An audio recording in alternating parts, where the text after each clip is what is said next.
Assalamualaikum warahmatullahi wabarakatuh. Hai semua, di video kali ini kita bikin kue lapis. Bikinnya super gampang dan rasanya enak banget, dijamin ya. Kalau teman-teman coba resep ini pasti bakalan suka dan bikin lagi. Kue lapis ini cocok buat teman-teman jadikan ide jualan, isian snack box ataupun suguhan bersama keluarga tercinta. Bikinnya mudah, rasanya enak. Yuk kita bikin sama-sama. Untuk cara membuat, pertama kita siapkan panci, lalu kita masukkan 2 gelas atau 400 gram gula pasir untuk 1 gelasnya penuh. Gelas kedua gula pasirnya juga penuh ya. Masukkan 1 sendok teh garam halus.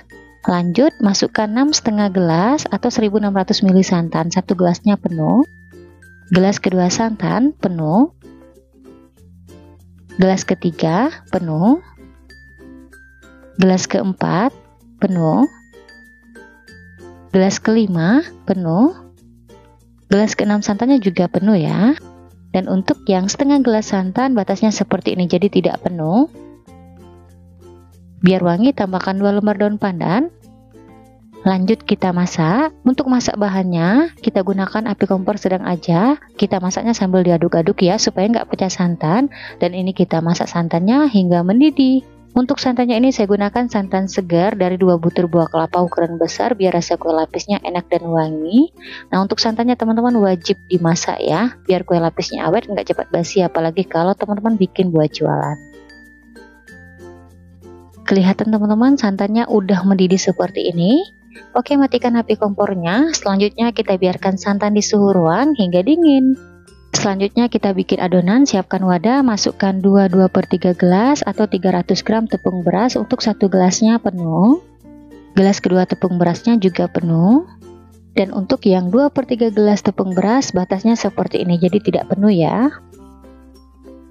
Lanjut masukkan 1/2/3 atau 200 gram tepung tapioka untuk 1 gelasnya penuh. Dan untuk yang 2/3 gelas tepung tapiokanya batasnya seperti ini, jadi tidak penuh. Kemudian kita tambahkan setengah sendok teh vanili bubuk. Oke, selanjutnya kita masukkan santan yang kita masak di awal tadi. Ini kondisi santannya udah dingin. Untuk santannya kita masukkan bertahap.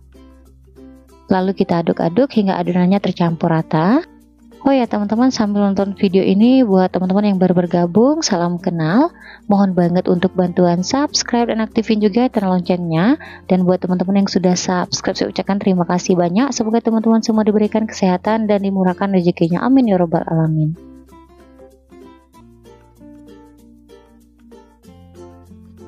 Setelah adonannya sudah benar-benar tercampur rata, terakhir adonan kita saring biar hasilnya halus, nggak ada yang menggumpal atau menggerindil.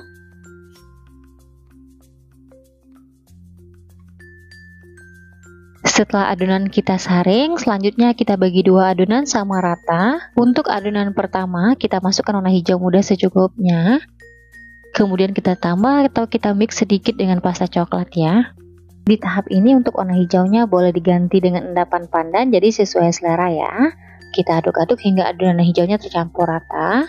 Nah, kelihatan hasilnya cantik ya, warna hijaunya tidak terlalu ngejreng kalau kita tambahkan sedikit pasta coklat. Lanjut di adonan kedua, kita biarkan putih. Di sini biar putihnya lebih cerah, kita tambahkan setengah sendok teh warna putih makanan.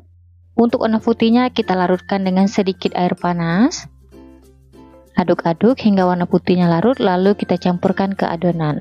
Untuk penampakan warna putih ini opsional ya, kalau teman-teman nggak punya di rumah nggak apa-apa nggak dimasukkan. Tujuan kita campurkan biar lapis putihnya cerah nggak buram. Oke teman-teman, kedua adonan udah ready, lanjut kita kukus. Sekarang kita siapkan loyang, oles loyang dengan minyak goreng tipis-tipis saja hingga rata. Untuk loyang yang saya pakai ukuran 20 x 20 dan tingginya 7 cm. Setelah loyang dioles rata, untuk bagian bawahnya kita kukus lapis putih sebanyak 4 kali. Untuk per lapisnya 120 ml. Lanjut kita kukus ya. Sebelum digunakan, kukusan sudah kita panaskan hingga mendidih. Sebaiknya tutup kukusan dialasi dengan kain serbet biar uap air nggak menetes di atas kuenya. Kita kukus untuk tiap lapis adonan selama 5 menit atau pastikan lapisannya ngeset atau mengeras ya. Untuk apinya gunakan api sedang cenderung kecil, jangan terlalu besar biar permukaan kuenya tidak bergelombang dan matangnya merata. Setelah 5 menit kita kukus, sekarang kita lihat atau kita cek dulu. Teman-teman bisa sentuh lapisannya menggunakan ujung sendok seperti ini. Kalau udah mengeras atau udah set, barulah kita masukkan lapis kedua putih. Kemudian lanjut kita kukus lagi selama 5 menit. Setelah 5 menit lapis putihnya udah set atau udah mengeras, sekarang kita masukkan lapis putih yang ketiga. Untuk videonya saya contohkan 3 aja, setelah ini masih ada sisa 1 kali lagi kita kukus hingga selesai. Setelah lapis putih bagian bawahnya selesai kita kukus, sekarang kita beralih ke lapis hijau. Di tahap ini kita kukus sebanyak 4 kali. Untuk per lapisnya 120 ml dan untuk tiap lapisnya kita kukus selama 5 menit. Setelah 5 menit kita kukus, lapis hijaunya udah set atau udah mengeras. Sekarang kita masukkan lapis hijau yang kedua. Untuk videonya saya contohkan 2 aja, setelah ini masih ada sisa 2 kali lagi kita kukus lapis hijaunya hingga selesai. Setelah lapis hijau selesai kita kukus, sekarang kita beralih ke lapis putih. Kita kukus sebanyak 4 kali ya. Untuk per lapisnya 120 ml dan untuk tiap lapisnya kita kukus selama 5 menit. Untuk video ngukus lapis putih di tahap ini saya contohkan 2 aja, setelah ini masih ada sisa 2 kali lagi kita kukus hingga selesai ya. Setelah lapis putih selesai kita kukus, sekarang kita beralih untuk bagian atasnya, kita kukus lapis hijau sebanyak 4 kali.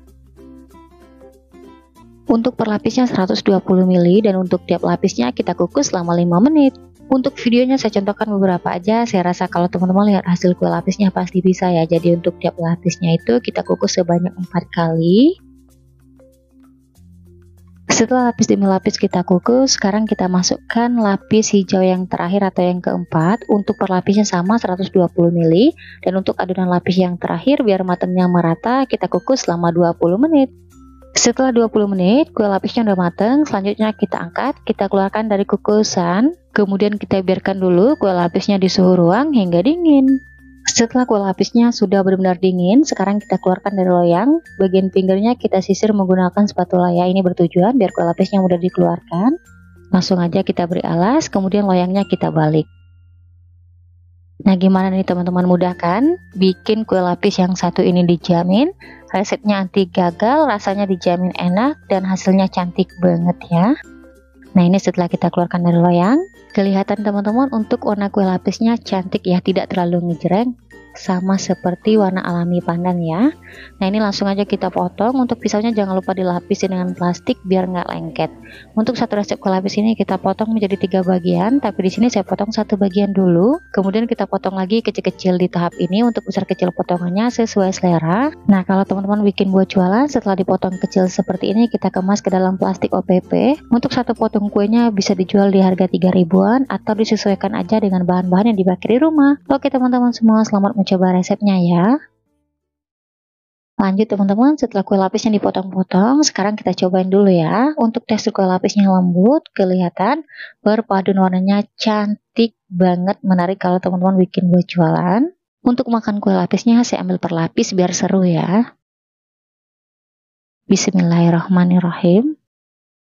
Untuk rasanya dijamin super enak banget, lembut, manisnya pas, berasa santannya, recommended ya buat teman-teman cobain di rumah. Oke, sekian dulu video dari saya, semoga suka dan bermanfaat. Terima kasih sudah nonton videonya hingga habis, sampai ketemu di video saya berikutnya.